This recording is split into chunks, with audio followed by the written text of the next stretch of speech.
नमस्कार. सिव विथ माधवी या चॅनलमध्ये सर्वांचं खूप खूप मनापासून स्वागत. आजचा व्हिडिओ थोडासा वेगळा बनवला आहे मी. खूप जणींनी मला मेसेज किंवा कॉल आलेले आहेत की तुम्ही क्लासेस घ्या बॅगचे, बॅग बनवण्याचे, पण माझ्या शेड्यूलमुळे ते पॉसिबल नाही आहे, ते कमिटमेंट मी करू शकत नाही. तर त्यामुळे मला जसा वेळ भेटेल त्यानुसार मी व्हिडिओच्या माध्यमातून तुमच्यापर्यंत येण्याचा प्रयत्न करेल. बॅग मेकिंगसाठी लागणारं बेसिक साहित्य, रॉ मटेरियल किंवा बेसिक स्टिचिंग टिप्स किंवा डिरेक्टली लाईव्ह असं मी तुम्हाला व्हिडिओच्या माध्यमातून दाखवेल. मला आशा आहे की तुम्हाला ज्यांना नवीन बिझनेस सुरू करायचा आहे किंवा बॅग बनवायला, पर्सेस बनवायला शिकायचं आहे तर त्यांच्यासाठी हे व्हिडिओ नक्कीच मदत करतील. तर हा आजचा पहिला व्हिडिओ आहे ज्याच्यामध्ये मी तुम्हाला बॅग बनवण्यासाठी लागणारं basic raw material, chain, runner, interfacing किंवा लाइनिंग वगैरे ह्या ज्या गोष्टी लागतात तर त्याच्यासंबंधी माहिती देणार आहे. व्हिडिओ थोडा लेंदी होईल पण शेवटपर्यंत व्हिडिओ नक्की बघा. आणि ज्यांनी चॅनलला सबस्क्राईब केलेलं नाही त्यांनी प्लीज सबस्क्राईब करा. तर स्टार्टिंग करते मी. स्टार्ट असतं सगळ्यात अगोदर असतं बॅगसाठीचे मेन फॅब्रिक म्हणजे तुम्ही कॉटन, सिल्क, बनारसी जे काही तुमच्या मशीनवरती, शिलाई मशीनवरती तुम्ही शिवू शकता, कॅनव्हास फॅब्रिक, अशा प्रकारचे फॅब्रिक तुम्ही यूज करू शकता. बाजारामध्ये अगदी 50-60 रुपये मीटरपासून कपडा मिळतो. किंवा बऱ्याच जणींनी मला मेसेज केला किंवा कॉल आले मला की आम्ही जे ब्लाऊज पीसचे उरलेले तुकडे असतात किंवा कपडा असतो जे ब्रॉकेटमध्ये वगैरे असतात तर ते यूज करून आम्ही बॅग शिवतो. तर तसाही कपडा तुम्ही घेऊ शकता. हे झालं बेसिक मेन फॅब्रिक जे सगळ्यात अगोदर आपल्याला लागतं. त्याच्यानंतर असतं इंटरफेसिंग म्हणजे की मेन फॅब्रिकला अटॅच करून घ्यायचं. माझ्या व्हिडिओमध्ये तुम्ही पाहिलं असेल की बऱ्याचशा फॅब्रिकला मी रबर शीट अटॅच करते, जे मी ऑलरेडी शिवून घेतलेलं असतं. शिवून याच्यासाठी घेतलेलं असतं की ते ज्यावेळेस आपण त्याला चेन लावतो किंवा अस्तर लावतो तर ते सरकू नये कुठं आणि त्याची फिनिशिंग व्यवस्थित राहावी, ते कुठेही असं त्याच्यामध्ये एअर राहू नये म्हणून ते आधी पॅक करून घेतलेलं असतं. तर ते असतं इंटरफेसिंग, त्याला म्हणतात इंटरफेसिंग.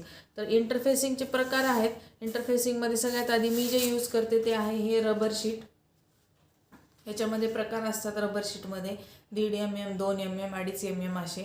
तर बेसिक जे फुल शटल किंवा सिंगल शटल जे मशीन असते, शिलाई मशीन, तर त्या मशीनला यूज करण्यासाठी तुम्ही 1.5 mm रबर शीट यूज करू शकता. याचा ॲड्रेस किंवा हे जे आहे हे बॅग मेकिंगचे मटेरियल जिथं मिळतं, जिथं बॅग तयार करण्यासाठीचं मटेरियल मिळतं त्या दुकानामध्ये तुम्हाला मिळून जातील. काही अडचण असेल तर मला कॉन्टॅक्ट करा, मी तुम्हाला याच्याबद्दल डिटेल्स देईन. 2 mmचं जे रबर शीट असतं तर त्यामध्ये थोडंसं ते जाड असतं, त्याने फिनिशिंग चांगली येते, परंतु ते आपल्या मशीनवरती, सिंगल शटल मशीनवरती ते व्यवस्थित चालेलच ह्याची गॅरंटी देता येत नाही. किंवा ज्यावेळेस आपण बॅग तयार करून उलगडतो त्यावेळेस त्या बॅगमध्ये ती फाटण्याची शक्यता जास्त असते. त्याच्यामुळे 1.5 mmचं जे रबर शीट आहे तर ते यूज केल्यामुळे बॅगची फिनिशिंग पण चांगली येते आणि म्हणजे बेसिक फिनिशिंगमुळं बॅगचा जे कडकपणा किंवा जो थिकनेस असतो तो जास्त छान दिसतो. हे झालं पहिलं आहे, हे आहे रबर शीट. त्याच्यानंतर दुसरं एक यूज करू शकतो तो आहे हे फोम आहे. तर हे पण आपण यूज करू शकतो क्विल्टिंगसाठी वगैरे, हे बेस्ट आहे जे आपण यूज करू शकतो. किंवा ज्यांच्याकडे रबर शीट मिळत नाही आहे ज्यांना हे पण तुम्ही यूज करू शकता. पण यामुळे हे होतं की जो रबर शीटचा जो थिकनेस किंवा जी कडकपणा असतो तर तो फोम शीटमध्ये येत नाही. म्हणजे वेगवेगळ्या कारणासाठी तुम्ही वेगवेगळे इंटरफेसिंग वापरू शकता. म्हणजे क्विल्टिंग करायची आहे किंवा एखादी बेबी सिटिंगची डायपर बॅग तयार करायची आहे तर त्यासाठी तुम्ही हे फोम शीट यूज करू शकता. हे पण तुम्हाला जिथं रॉ मटेरियल मिळतं, म्हणजे रुखवताचं सामान किंवा आपलं टेलरिंग मटेरियल जिथं मिळतं ना त्या दुकानामध्ये तुम्हाला हे फोम शीट मिळेल. हे आहे दुसरा प्रकार. त्यानंतर जे असतं ते असतं कॉटन कॅनव्हास. हे कडकमध्ये असतं हे 35, 40, 45 रुपये मीटर याप्रमाणे ते मिळतं. हे कॉटनमध्ये कॉटन कॅनव्हास आहे जे कडक असते, याला चुन्याची खळ असते. ह्याचा फायदा हा आहे की याच्याने फिनिशिंग तर चांगली येते पण दुसरा तोटा हा आहे की ज्यावेळेस आपण बॅग सरळ करतो त्यावेळेस त्याची अर्धी खळ निघून जाते आणि हे वॉशेबल नसतं. हे वॉशेबल नसल्यामुळे आपण याचं बॅग धुतल्यानंतर त्याची जी फिनिशिंग किंवा त्याचा जो कडकपणा आहे तो राहीलच ह्याची गॅरंटी पण आपण देऊ शकत नाही. तर पण तुम्ही इको फ्रेंडली बॅग्स तयार करण्यासाठी किंवा जाड जर खूप फॅब्रिक असेल फक्त त्याला फिनिशिंग येण्यासाठी जर तुम्हाला यूज करायचा असेल तर तुम्ही याचा वापर करू शकता. म्हणजे फक्त सपोर्टसाठी हेच वापरावं किंवा वापरू नये हे तुमच्या चॉईसवर आहे. तुम्ही हे यूज करून पाहू शकता. मी जे इंटरफेसिंगचे दाखवते ते तुम्ही यूज करून तुम्ही तुमच्या ह्याच्यानुसार मग पुढं कशात जायचं हे तुम्ही ठरवू शकता. त्याच्यानंतर असतं 4 नंबरचं इंटरफेसिंग, ते असतं पेपर कॅनव्हास किंवा फ्यूज पेपर असं काहीतरी म्हणतात याला. तर हे पेपर कॅनव्हास हे सुद्धा टेलरिंग मटेरियलच्या दुकानामध्ये तुम्हाला इझिली मिळून जातं. 15 ते 20 रुपये मीटर असतं हे. याचा एकदम तागा घेतला तर ते स्वस्त पडतं 10 मीटरचा. आणि हे फॅब्रिक मी बऱ्याच मला वाटतं पाकळ्या, तोरणच्या पाकळ्या वगैरे तयार करण्यासाठी यूज केलेला आहे. यांनी पण थिकनेस येतो फॅब्रिकला. फॅब्रिक जर जास्त पातळ असेल तर मग याला थिकनेस येत नाही याच्यामुळे. पण जर थोडं जाड फॅब्रिक असेल आणि फक्त आपल्याला जी बॅगची जी कडकपणा ठेवण्यासाठी जर यूज करायचं असेल तर तुम्ही हे करू शकता. मी एन्व्हेलप तयार केले होते खणाचे, तुम्ही पाहिला असेल व्हिडिओ. त्यामध्ये मी हे पेपर कॅनव्हास यूज केलेला आहे फक्त याच्यासाठी की त्याची फिनिशिंग चांगली यावी. त्याच्यामुळे थिकनेस वाढत नाही. पण तुम्ही हे प्रेस करून, आयर्न करून, इस्त्री करून तुम्ही हे बॅगला चिटकवू शकता. हे आहे पेपर कॅनव्हास. तर हे झाले इंटरफेसिंगचे 4 प्रकार: paper canvas, cotton canvas, foam sheet आणि रबर शीट. त्याच्यानंतर येते लायनिंग म्हणजे अस्तर. तर अस्तर आता बऱ्याच जणींनी मला सांगितलं की अस्तर जे आहे ते कॉटनचं आम्हाला परवडत नाही किंवा कॉटनचं खूप कॉस्टली जातं, तर आम्ही नॉन वोन फॅब्रिक यूज करतो. तर तुम्ही 2 ते 3 प्रकार आहेत जे तुम्ही यूज करू शकता, जे तुमच्या एरियामध्ये, तुमच्या लोकल शॉप्समध्ये इझिली अवेलेबल आहेत ते तुम्ही यूज करू शकता. तर फर्स्ट आहे जे मी यूज करते, तुम्ही पाहत असाल बऱ्याच व्हिडिओजमध्ये, ते आहे कॉटन फॅब्रिक.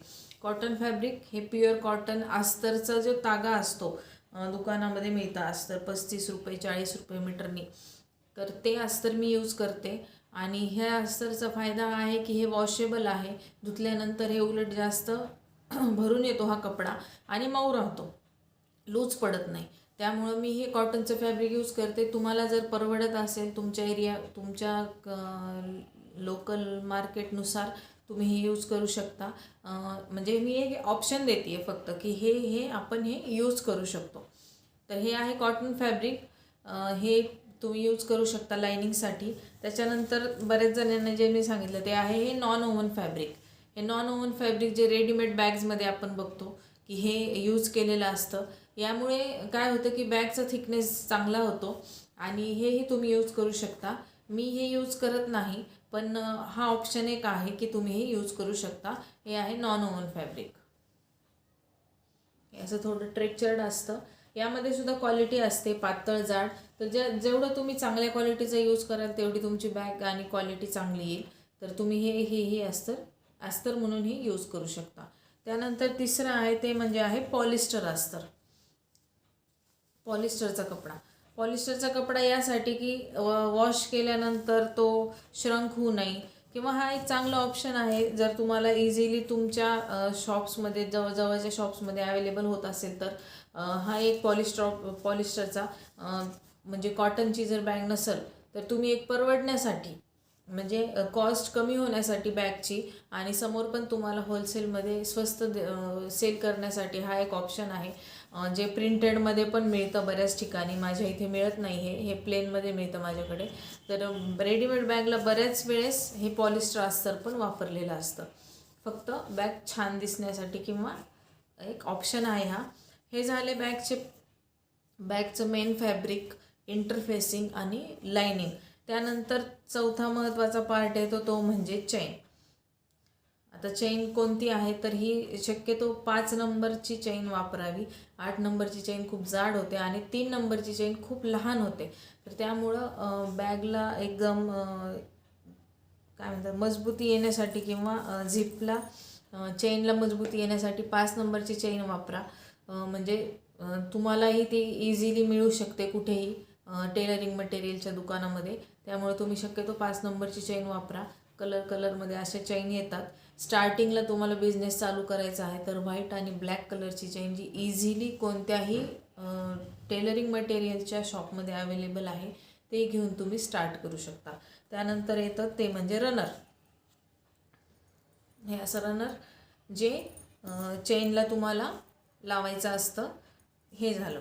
त्याच्यानंतर येतं की ॲक्सेसरीज असतात बॅगसाठी लागणाऱ्या.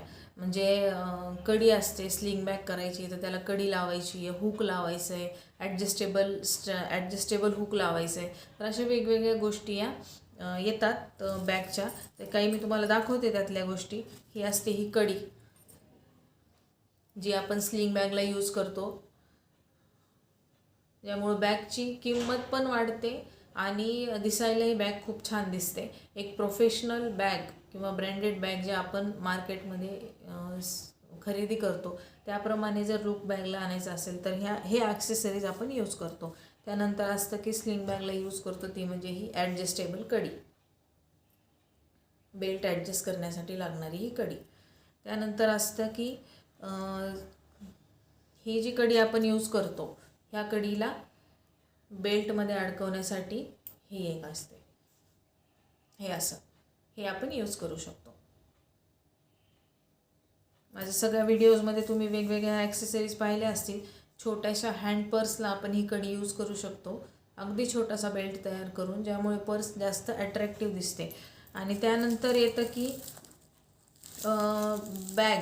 ज्यावेळेस आपल्याला एखाद्या बॅगला एखादी टोट बॅग आहे किंवा शॉपिंग बॅग आहे त्याला आपल्याला चेन लावायची नाही आहे पण क्लोजर काहीतरी पाहिजे. म्हणजे ती बॅग बंद झाली पाहिजे कोणत्या ना कोणत्या स्वरूपामध्ये. म्हणजे चेन तर लावायची नाही आहे. मग त्यावेळेस आपण काय करतो, आपण त्यावेळेस वेलक्रो यूज करतो.